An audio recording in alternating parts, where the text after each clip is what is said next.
Une semaine dans le monde, c'est toute l'actualité de la semaine décryptée par nos éditorialistes. À 85 ans, il a renoncé à aller au bout de sa mission. Benoît XVI a créé la surprise lundi en annonçant sa renonciation. Alors les raisons invoquées, le poids de l'âge et les exigences de sa responsabilité. Le pape quittera ses fonctions le 28 février. Benoît XVI a-t-il été un grand souverain ? N'est-ce pas le moment, peut-être, pour l'Église de s'ouvrir à son temps? Eh bien, nous poserons toutes ces questions à nos éditorialistes. Nous parlerons du tout dernier scandale alimentaire de la viande de cheval vendue pour de la viande de bœuf dans des plats préparés. Tout se monnaie, même notre nourriture. À qui la faute? La France doit revoir ses ambitions à la baisse. Le gouvernement avait promis une croissance à 0,8% et une réduction des déficits à 3% pour 2013. Eh bien, aucune de ces promesses ne sera tenue. La France va-t-elle décrocher et rejoindre les pays du Sud? Et puis, Nicolas Sarkozy reviendra-t-il en 2017? Alain Juppé croit que oui. Cette semaine, nous sommes avec Jean Quatremer. Bonsoir, merci d'être avec nous. Correspondant à Bruxelles pour le quotidien français Libération. Et puis, auteur de Debout l'Europe, et c'est chez Actes Sud. Yvan Rioufol, bonsoir. Bonsoir. Éditorialiste au Figaro, auteur du Crépuscule du socialisme, votre dernier ouvrage paru aux éditions de Passy. Ziad Limam, bonsoir, directeur du mensuel Afrique Magazine. Et avec nous, Christian Mallard, bonsoir, éditorialiste de politique étrangère à France 3, auteur dans Le secret des maîtres du monde, et c'est aux éditions de La Martinière.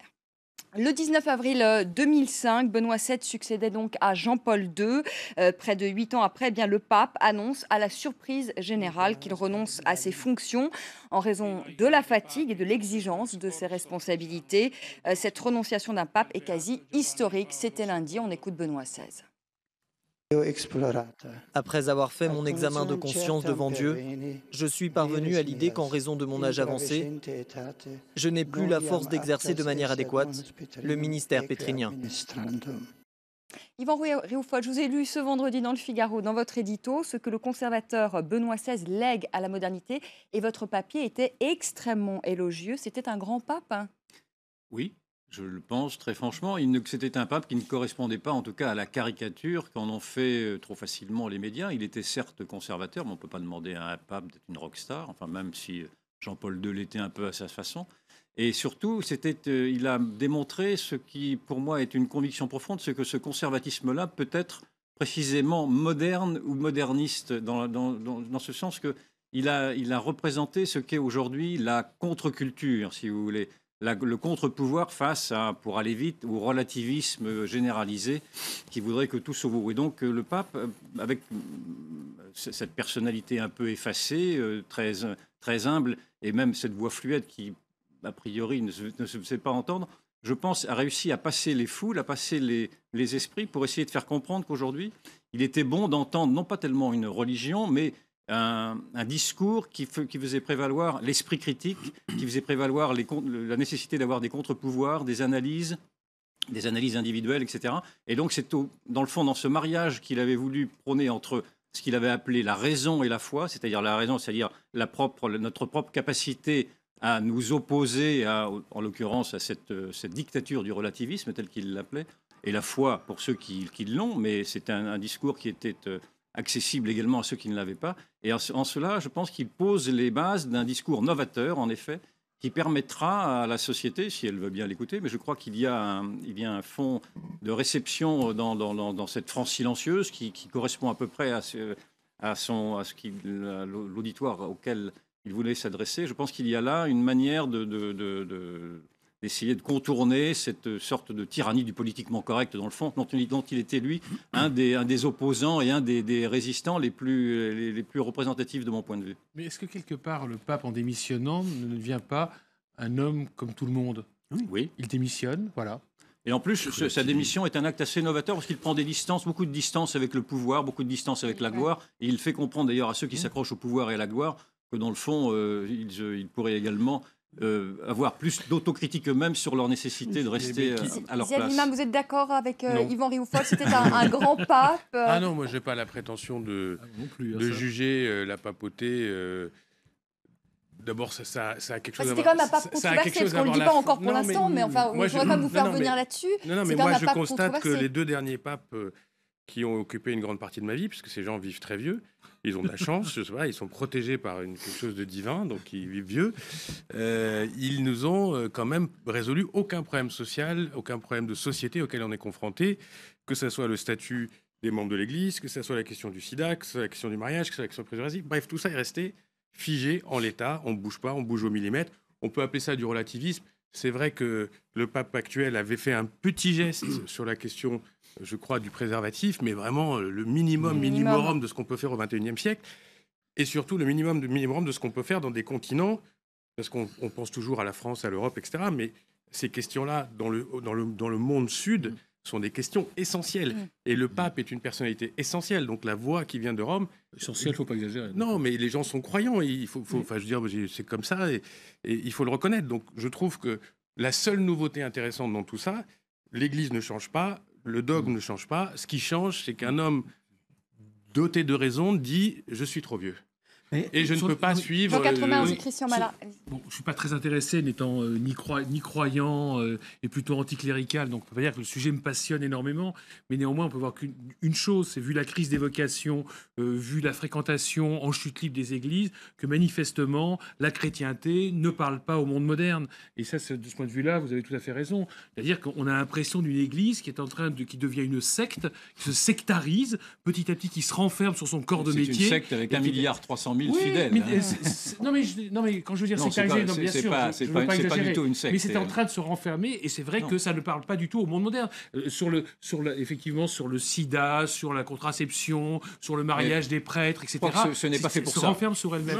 Elle n'est pas fait pour ça. Je crois que vous ne pouvez pas demander à l'Église, effectivement, de répondre à des questions sociétales. Elle peut évoluer d'un certain point de vue, naturellement, mais pas sur des questions sociétales. Ce n'est pas son rôle. Mais l'exemple mariage des prêtres, je veux dire que pendant très longtemps, les prêtres sont mariés. C'est autre chose, oui, bien sûr. Sont mariés, mais là, je pense qu'on pourra y avoir des évolutions là-dessus, mais ça concerne sa propre politique interne. Mais vous ne pouvez pas demander à l'Église de se prononcer pour le mariage homosexuel, c'est pas possible. On ne lui demande pas d'aller jusque-là. Pourquoi pas? Non, mais disons que je suis au centre de la question, mais je pense pas qu'on lui demande d'aller jusque-là. Sur le mariage homosexuel, vous remarquerez qu'il y a une position qui a été prise, me semble-t-il, assez récemment. Non pas sur le mariage homosexuel par le pape, mais sur l'union homosexuelle qui laissait une ouverture naturellement à ces unions d'amour homosexuel. Donc le pape n'est pas... Non. Oui, bien sûr. Oui, moi pas. Il y a 3 semaines de ça. Oui, je vous assure. Christian Mala, vous avez pas entendu Christian encore. Non. J'enlève ma casquette de journaliste. Moi, je suis un chrétien, catholique, croyant. Moi, j'étais très Jean-Paul II, très pro Jean-Paul II. J'aimais beaucoup Jean-Paul II. Celui-là m'a jamais branché au départ. Mais c'est vrai que l'autre jour, quand je vois qu'il a eu le courage de dire « Écoutez, j'en peux plus. Je ne peux plus aller jusqu'au bout. Je suis fatigué. Je suis un homme normal, quelque part. » Après tout, on a bien eu dans le monde des présidents qui se savaient malades à l'issue de leur premier mandat, bien malades, et qui ne l'ont pas dit au deuxième mandat. Et je me dis, pour un pape, c'est normal de dire la vérité quand même. Il est représentant de la chrétienté, il doit dire la vérité. Alors maintenant, il s'en va. Je me dis quand même qu'il n'a pas laissé un mandat extraordinaire. Bon, il y a eu comme toutes ces affaires qui ont secoué le Vatican. Oui, on les rappelle quand même. L'affaire des cardinaux pédophiles, le Vatilix. Donc c'est vrai qu'il n'y a pas eu tous ces problèmes avec Jean-Paul II. Mais en même temps, je me dis quand même que je mets le pape au-dessus de la mêlée, Jean-Paul II comme Benoît XVI, parce que je pense que le Vatican n'est pas un État parfait, même s'il y a la religion, le catholicisme, les chrétiens. Il y a quand même des affaires qui ont secoué le Vatican qui sont quand même pas belles. La loge P2, Monseigneur Marcinkus dans le passé. Il faut rappeler tout ça. C'est pas un État aussi clean et clair qu'on veut bien le dire, le Vatican. Je crois que... Ce qui est incroyable, c'est qu'à chaque fois qu'un pape disparaît pour l'éternité ou démissionne, ce qui est une nouveauté, ça repose la question de la géopolitique de la chrétienté. Et tout de suite, on parle de quel va être le nouveau pape, et tout de suite, on parle de combien de divisions de la chrétienté, à quel endroit. Et ça fait je crois que ça fait 2 ou 3 successions où on dit il serait temps que la papauté aille vers le sud. C'est-à-dire qu'après tout, si on comptait le nombre d'âmes chrétiennes aujourd'hui, elles sont majoritairement en Asie, en Afrique et en Amérique latine. Et c'est vrai que la chrétienté occidentale est en déclin, en tous les cas en termes de vocation, etc. Et donc ça repose cette question qui est quand même une vraie question, c'est-à-dire quelle est la représentativité du catholicisme du Sud dans les institutions du Vatican, dans le pouvoir vaticanesque, dans l'Église. Et je suis sûr que s'il y avait plus d'influence Ça ne veut pas dire que c'est des gens plus ouverts. Hein. Souvent, le catholicisme du Sud est encore plus réactionnaire, excusez-moi du terme, que le catholicisme occidental. Ils sont encore plus conservateurs. Oui, ouais. mais en tous les cas, ça serait intéressant de réintégrer ce catholicisme dans le... Et quand même, un pape issu de la diversité, il faut reconnaître que ça aurait de la Un pape africain serait de l'allure. Sans transition. on revient quand même à l'histoire. Excusez-moi, on tombe dans des considérations presque raciales et racialistes qui me choquent terriblement, parce que j'entends ça, effectivement, de dire que ce serait bien d'avoir un pape noir. Mais non, ou un pape asiatique. On a eu un président américain noir. Mais pourquoi absolument insister sur la couleur de la peau? Oui, c'est ça. C'est vraiment quelque chose qui me choque énormément d'entendre ça, alors que c'est fait avec les meilleures intentions du monde. Je le comprends très bien. Mais il faut faire attention à ce genre de discours parce qu'ils sont vraiment réversibles. Et moi, je pense que pour faire un bilan rapide du pape, on est tous d'accord pour dire que ça a été un très mauvais gestionnaire du Vatican, ça a été un horrible communicant, mais je remarque que même s'il a été un mauvais gestionnaire et un très mauvais communicant, il a su faire passer, de mon point de vue, cette petite musique qui est qu'aujourd'hui, il y a une sorte d'esprit critique qui est à ranimer, dans le fond, dans cette société où tout est arasé, où tout se vaut, où tout équivaut à tout. Mais regardez les Borgia. Le pape a montré qu'il pouvait y avoir des limites et de se replonger dans la mémoire humaine qui est transmise par les livres. Non, mais pour vivre de l'intérieur, le prochain conclave, je recommande à tout le monde de regarder les Borgia avec l'élection du pape Alexandre VI. C'est remarquable. Oui, mais allez, sans transition. La caricature a fait son temps, je trouve. Sans transition, est-ce que vous mangez des plats préparés, du Findus, du Picard? Non. De temps à autre. De temps à autre. Non, je me suis toujours méfié des plats préparés. Vous avez bien fait. J'ai plutôt confiance, moi. Bon, vous avez raison de vous méfier parce que là, en l'occurrence, on le sait, donc de la viande de cheval vendue pour de la viande de bœuf. C'est le tout dernier scandale alimentaire qui frappe aujourd'hui l'Europe. C'est la fraude à l'étiquetage. La France est concernée, mais il y a également d'autres pays. Il y a le Royaume-Uni, il y a l'Autriche, la Norvège. Le gouvernement français a accusé cette semaine le sous-traitant français Spanghero qui lui dément toute implication. On écoute tout de suite le ministre de la Consommation, Benoît Hamon. C'était jeudi. Selon les éléments de l'enquête, il semblerait bien que le premier agent ou acteur de cette filière a estampillé bœuf de la viande de cheval provenant de Roumanie est bien la société Spanghero. L'enquête démontre que Spanghero savait qu'il étiquetait en quelque sorte bœuf potentiellement de la viande chevaline. En tout cas, il y a une suspicion forte. Jean Quatremer, l'Union européenne a approuvé un plan aujourd'hui qui prévoit une série de tests ADN dans les plats cuisinés censés contenir du bœuf. Est-ce que c'est suffisant, honnêtement? Écoutez, cette affaire, d'abord, ce n'est pas un scandale sanitaire. Alimentaire. C'est un scandale alimentaire. C'est une fraude. Bon, les fraudes, on en aura toujours. C'est vrai qu'on ne s'est pas beaucoup intéressé aux fraudes agroalimentaires, mais je pense que les journalistes, les policiers feraient bien de s'y intéresser parce qu'il y a des centaines de milliers, voire de millions d'euros qui sont en jeu. Donc, on peut dire, oui, la loi est insuffisante. Vous savez, ça me rappelle toujours, à chaque fois qu'il y a un crime ou qu'il y a un vol ou n'importe quoi, on dit, bon, on va modifier la loi, modifier le code pénal.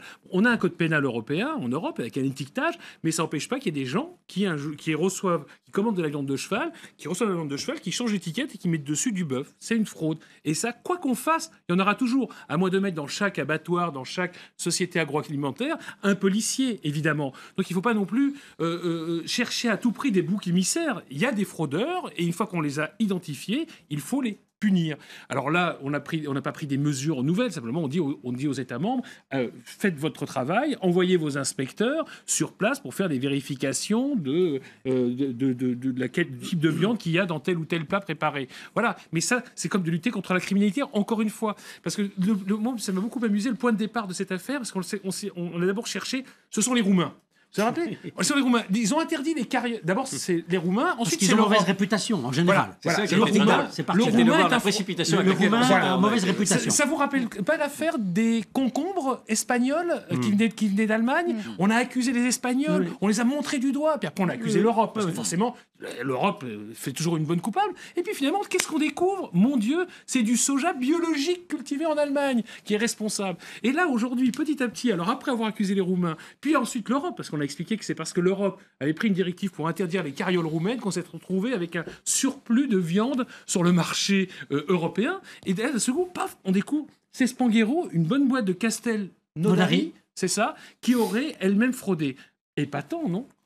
Oui, mais alors, Non, mais vous défendez bien quand même l'Europe, Jean Quatremer. Mais dans le même temps, l'Union européenne a quand même aujourd'hui donné son feu vert pour que l'on puisse donner à nouveau des farines animales. Oui. Non, mais c'est quand même délirant quand on y pense. C'est Les totalement farines délirant. animales, Poisson, c'est des farines, c'est du porc et de la volaille qu'on donne à du poisson. Mais vous parlez, Pas- à la fin des années 90, moi j'avais mené une enquête dans Libération où j'avais montré comment la Commission avait dissimulé les risques de contamination de la maladie de la vache folle, qui est une maladie animale, à l'homme. Bon, il y avait un vrai risque. Et à l'époque, la Commission Jacques Delors avait préféré taire les risques de peur de perturber le marché de la viande bovine. Donc vous parlez à quelqu'un qui a travaillé sur ces enquêtes. Et à l'époque, on avait interdit les farines animales en disant on ne peut pas nourrir des animaux avec leur propre corps, c'est pas bon. Et là, aujourd'hui, on avait dit il y avait peut-être des procédures de fabrication qui permettraient d'éviter qu'il y ait une transmission de cette maladie. Mais qu'est-ce qui a poussé à ce qu'on réautorise de nouveau ces farines animales? C'est pas un bureaucrate à la Commission européenne, ce sont les États membres eux-mêmes et leurs industries agroalimentaires qui ont besoin de ces farines animales. C'est comme ça que ça se passe. Donc, c'était voté par les États, ça a été voté par le Parlement européen. Ce sont les citoyens et leurs représentants qui ont décidé qu'on allait nourrir à nouveau les poissons avec des farines animales. Est-ce qu'il ne faut pas parler aujourd'hui de réseau mafieux de l'agroalimentaire? Parce qu'il y a tellement de circuits de distribution quand on regarde tout cet enchevêtrement de circuits. Comment on peut s'y retrouver là-dedans? Et je crois, je me trompe peut-être, je ne suis pas spécialiste de ce type d'affaires, mais je me dis quand même, la viande de cheval, la viande chevaline, coûte beaucoup moins cher que la viande bovine. Donc à qui profite la fraude? Quand on voit Spanghero, je ne sais pas s'ils sont accusés ou pas, je veux dire, il ne faut peut-être pas aller trop vite en besogne, mais ils ont fait apparemment 550 000 euros de bénéfices en mettant étiquette bovine, alors que c'est viande chevaline, que la viande chevaline est 4 fois moins chère que la viande bovine. Alors est-ce que c'est là qu'il faut mettre le doigt? Je ne sais pas, mais je me dis quand même, il serait temps. On attend ce type d'affaires pour soulever des problèmes, et ce problème existe depuis longtemps. Sur un plan purement idéologique, et peut-être qu'on pourrait repartir là-dessus, ça pose un problème quand même aux théoriciens du marché, tout ça.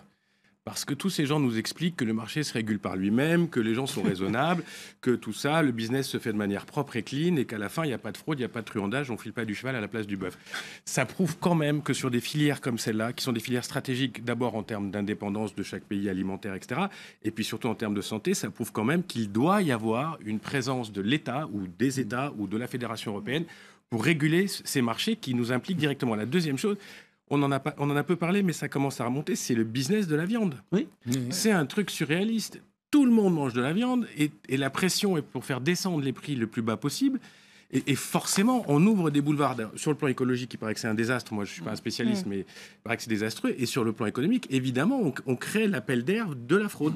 Mais moi, ce qui tout dernier mot, Yvan Réoufol. Ce qui pour moi est incompréhensible, c'est que l'Union européenne, qui multiplie les exigences sanitaires pour un oui ou pour un non sur la taille des casseroles ou quoi que ce soit, et là elle laissait faire, elle était si indifférente dans la manière de produire sur le problème, c'est qu'elle n'a pas d'inspecteur sur place. Ce sont les États qui elle sait emmerder tout le monde quand il le faut pour des choses insignifiantes, et là, elle laisse faire pour quelque chose de pas d'accord. 30 000. On est obligé de faire une pause. Il est 19h27 et c'est l'heure du rappel des titres dans un instant. Très dur. La seconde partie du débat, c'est dans un instant. À tout de suite.